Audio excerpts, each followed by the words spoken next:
რეჟიმმა შესაძლოა საჩვენებლად გრიგოლ ლილუაშვილით დასაჯოს. სუსის ახალი ხელმძღვანელი ამბობს, რომ სწავლობენ როგორ გამოეპარა უწყებას ეკონომიკის მინისტრის ყოფილი მოადგილის რომეო მიქაუტაძის დანაშაულებრივი გამდიდრება. სამსახურს ამ პერიოდში გრიგოლ ლილუაშვილი ხელმძღვანელობდა. განცხადება კორუფციის ბრალდებით დაკავებულ ყოფილ მაღალ ჩინოსანზე ანრი ოხანაშვილმა პარლამენტის შენობაში გააკეთა, სადაც სუსის 2024 წლის ანგარიში წარადგინა. დოკუმენტი იმეორებს ოლიგარქის მთავარ დეზინფორმაციულ და კონსპირაციულ გზავნილებს. ასევე შეთქმულების თეორიებს არ შემდგარ სახელმწიფო გადატრიალებებზე. სალომე ლაბაძე აგრძელებს საუბარს დეტალებით ფორმულას პირდაპირ ეთერში. საინტერესო ისაა, რომ ანდრი ოხანაშვილისთვის ეს არავის უკითხავს გრიგოლ ლილუაშვილის პასუხისმგებლობაზე, მან თავადვე მიანიშნა და თანაც. ეს გაკეთა სხდომის იმ ნაწილში, რომელიც მედიისთვის ჯერ კიდევ ღია იყო, რაც იმის ეჭვს აჩენს, რომ ქართული ოცნება თავადაა დაინტერესებული, რომ გრიგოლ ლილუაშვილს დევნა საჯაროდ დაუანოსოს. ანდრი ოხანაშვილმა თქვა, რომ გასარკვევია, როგორ აღმოჩნდა სუსის კონტროლს მიღმა მაღალ ჩინოსნის და ამ შემთხვევაში საუბარი რომეო მიქაუტაძეზეა უკანონოდ გამდიდრების პროცესი.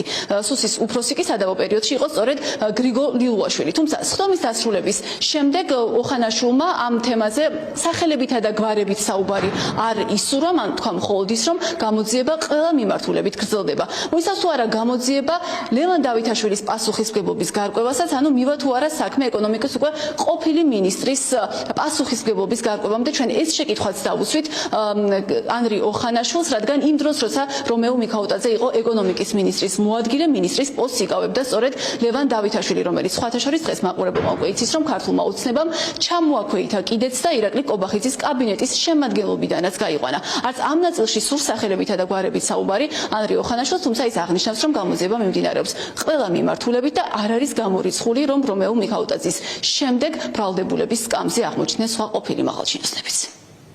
სახელმწიფო უსაფრთხოების სამსახურმა უმოკლეს ვადებში სწრაფად ოპერატიულ სამძებრო და საგამოძიებო მოქმედებების შედეგად უზრუნველყო შესაბამისი სამართლებრივი სტანდარტის და საფუძვლის შექმნა იმისთვის, რომ კონკრეტული პირის პასუხისმგებლობაში მიცემა მომხდარიყო.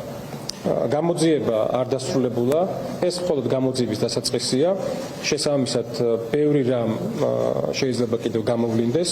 ჩვენ გვაქვს მოლოდინი, რომ არის კონკრეტული საკითხები, რაზეც გამოძიებამ ინტენსიურად უნდა იმუშაოს. შესაბამისად, ეს იყო პირველი ნაბიჯი, რაც კონკრეტული სამართლებრივი საფუძვლით შეიქმნა და კონკრეტული სამართლებრივ შედეგში გადაიზარდა. გამოძიება გრძელდება, მე სახელებზე და გვარებზე რომ ვისაუბრო, ეს არასწორია, მე არ ვსაუბრობ კონკრეტულ პირებზე, სახელმწიფო უსაფრთხოების ვალდებულება გამოძიება აწარმოოს ყოველმხრივ სრულად და ობიექტურად. სუსის კონტროლს მიღმა როგორ აღმოჩნდა ეს ყველაფერი გაირკვევა. ყველაფერი სხვა ვინ იყო პასუხისმგებელი, რომ სუსის კონტროლს მიღმა არ აღმოჩენილიყო ეს? ამიტომ ნახეთ, თქვენ გსურთ, რომ კონკრეტულ სახელს და გვარზე მოახდინოთ პედალირება, რაც მე არ მithქვამს, შესაბამისად ჩვენ პატივი უნდა ვცეთ გამოძიების ინტერესებს. გამოძიების ინტერესებს პატივი უნდა ვცეთ, უნდა დავალოთ გამოძიებას. გამოძიება არ დასრულებულა, გამოძიება ჯერ ეხლა დაიწყო.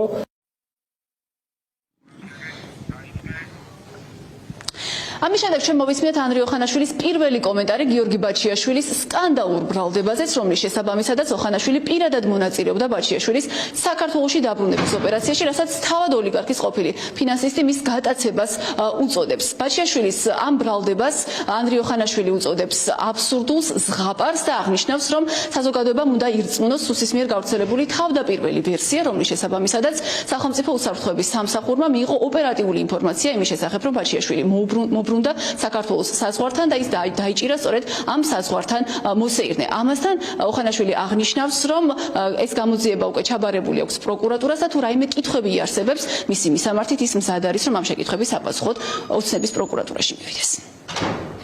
ადასტურებს თუ არა იმას, რომ მასთან ერთად იქნეს და პირადად მონაწილეობით ამ მოთხოვნაში დაბრუნების ოპერაციაში. მე ვადასტურებ იმას, რომ ბაჩიაშვილი დავაკავეთ ჩვენ. ეს ადამიანი დაკავებულია სახელმწიფო უსაფრთხოების სამსახურის თანამშრომლების მიერ.